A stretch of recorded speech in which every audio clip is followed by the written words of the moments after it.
Today on the show, Dr. Darryl Henson. Dr. Henson is the superintendent of Hitchcock ISD. He's known for stepping into some of the toughest educational assignments and transforming them into thriving schools. Before Hitchcock, he served as superintendent in Marlin ISD and previously as principal at Parkland High School in El Paso's Isleta ISD, where he led a dramatic turnaround in culture, academics, and community pride. His leadership has been widely recognized for bold vision, contagious confidence, and the ability to rally teams around high expectations with love and accountability. Today we'll explore how he ignited pride at Parkland High School, what it takes to shift a culture from apathy to excellence, and why confidence and accountability must work hand in hand in school leadership. By the end of this episode, you'll walk away with practical insights on leading with courage, building trust, and creating a culture where kids and educators thrive.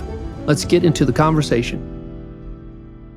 Today, we're going to talk a little bit about your experience in Parkland ISD and in Parkland High School in Isleta ISD, and some of the things that you did to bring about transformation at that campus. But before we get into that, set the stage for us. Take us back to what was Parkland like when you arrived? Yeah, so Isleta ISD in El Paso, Texas, I would just say the community, the district, the leadership under Dr. Xavier De La Torre, phenomenal and first class. Okay. And so I will always attribute a lot of my leadership success to my time at Parkland High School. And of course, just working with Dr. De La Torre and the entire leadership team. So Parkland High School, it is in Northeast El Paso. And Northeast El Paso is the section of the city that didn't have the best reputation, whether it was gangs, low income, or just an overall negative mindset. But I knew at Parkland High School, there were children and staff who embraced education and wanted to learn. But it was my job as a principal and as a leader to ignite what was inside of them, go from where the culture was to where the academics were to where I knew we could be, and we had to achieve it. Okay. All right. So when you arrived, walk us through, what was the culture like? How were you received by the staff that first couple of days? So if we go the overall culture prior to my coming into the campus, it really wasn't the best. Okay. We're talking about the focus of education and on learning. We had to make sure that we were shifting the mindset of just going through the motions of school. Staff was just going through the motions of some of them. I don't know why I'm at this campus or I've been placed here, to truly embracing and being in Northeast El Paso on the campus of Parkland High School. Okay. So it was a culture of we're just here to be here. And it was not yet the culture of excellence that we created to be. Apathetic in a way. Yeah. Yes, So, sir. sometimes places that have been hurting for a while, Yes. struggling, right? They start to adopt this identity that this is just who we are. This is just as good as it can be. And that's what they adopted. They adopted kind of the internal feeling of we are the stepchild because we were the furthest campus away from the rest in the district. Okay. And so it was that overall mindset of we're an afterthought. But I can tell you right now that Isleta ISD did not view Parkland as an afterthought. They viewed Parkland as one of the 7 great high schools in that district. But I think still, even though the support from the district was there, the community at the time, the staff at the time, the students at the time still believed that they were an afterthought or a stepchild of the district. So the district hires Darryl Henson at that point. Yes, I don't think you were doctor yet. I was doctor at that point. You were at that. Okay. Yes, Dr. sir. Henson, they said, look, we're going to show them how special they are. Yes. We're going to send Darryl in there. And that's exactly what it was. Whenever speaking with Dr. De La Torre and the leadership team in Parkland, and a great school board member in Shane Haggerty, you're exactly right, Dr. Flippen. They wanted me to help show them that they are special, that they are cared for, and that they are loved. Despite sometimes what they feel, it was my job to bring the reality to them of, yes, we can, and yes, we will. Because not only do our children deserve better, as staff members and as a community, you deserve to feel a certain way. I want for school and education to be truly a place of hope and a place of inspiration.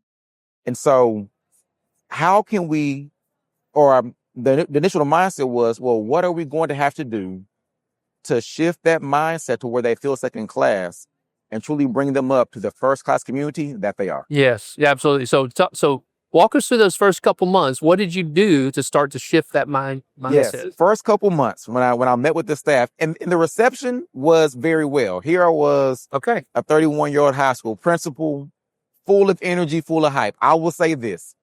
I matched the vibe of Parkland High School to the fullest. Like they were the hip hop community Okay. of El Paso. Okay. And so going in, I wanted to make sure that we took that culture and pride of who we knew we were, but now attach it to the quality of instruction. In the first few months, I tasked everyone, we have to do 5 things and do them well. We have to reframe our mindset as it relates to the quality of instruction. We have to ensure that there is student achievement across the board, academics, athletics, fine art. We have to, once again, tap into the culture and pride of who we are in Northeast El Paso. Okay. We have to have extreme clarity and supportive expectations. And the last one, we have to automatically become allergic to average. If it was mediocre, we could no longer do it. And so I wanted for every child in the community in that black and gold to say, average is not good enough. Okay. Fantastic. Darryl, every time I'm with you, I feel your confidence, right? And I love that. And I don't know if you've seen recently, there's some research, some neuroscience that's come out about the neuroscience of confidence. Okay. That it is contagious. That if you, as a leader, have confidence, your team around you will start to have confidence as well. Well, growing up in the church, my mother and my father and my grandmothers, they spoke over me, Joshua 1:9. So I have been commanded to be courageous, knowing that God is with me on the journey. So a lot of my confidence, it definitely comes from the Lord. And that's how I lead my campuses in my district. That's right. With the spirit of confidence and courageous is knowing that God is with me for every step of the way. Yes, absolutely. Thank you for saying that. Thank you for sir. sharing that. Hey, educators. I hope you're enjoying this conversation.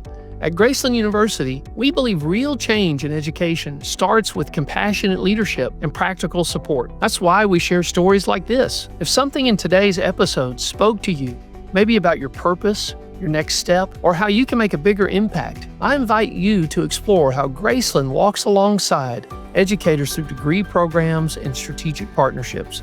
Scan the QR code on screen or follow the link in the show notes to learn more. Now let's get back to the episode. We are proposing a servant leader, trust-based model for campus transformation. And for us, that servant leader is, one, thinking about others first. You have to. But with confidence, with courage, with empathy, and with accountability, right? Because if you don't have accountability and high expectations. Correct.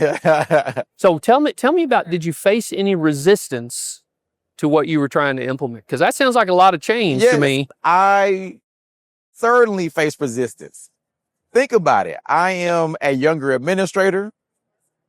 I'm not from the city of El Paso, even though El Paso is my second home. Okay. And so naturally, it's like, who is this guy coming in here, making us change, speaking life into us, building hope? It is sometimes it felt like too much change. But despite the resistance which was there, I was very consistent in my message. And our vision and our model for that year was make kids better. I didn't want to have this long drawn out statement about 21st century learning. We had to just make our children better. And so the slogan of make kids better, everyone began to embrace it. You might push back, you might resist, but ultimately, I know you want to make children better. So it's easier to get on board. And there was some turnover. Yeah, tell me about who was resistant that you won over. So was there somebody that stands out? There were a few people who stand out. And let me tell you why. They were used to doing things their way on the campus for such a long time. Yeah. And I believe, and I've learned over the years, that there is the way versus a way. There's very rarely one way of doing something. If I said right now, Dr. Flippen, let's all add to get to the number of 10. You might say 6 plus 4, I might say 7 plus 3, and we're both correct. And so I had to get everyone to understand that there are multiple ways of doing things.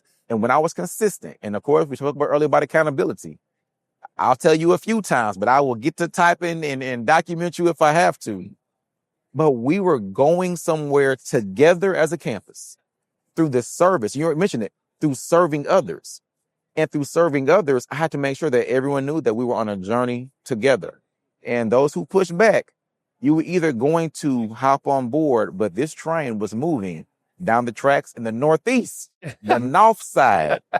And if you weren't on board, we were going to leave you at the station. That's great. That's great. Yeah, that's exactly what's needed. So walk us through a little bit about what changed. What did you see transform over the period? The first thing we touched was branding. We had to identify, so our colors were black and gold. The black's easy color, but the gold, did we have a yellow gold? Did we have a rust gold? Did we have a gold? So I saw so many different logos, so many different shades of yellow or gold. So then we pinned that down. Why start there? Why was that important? Because our identity.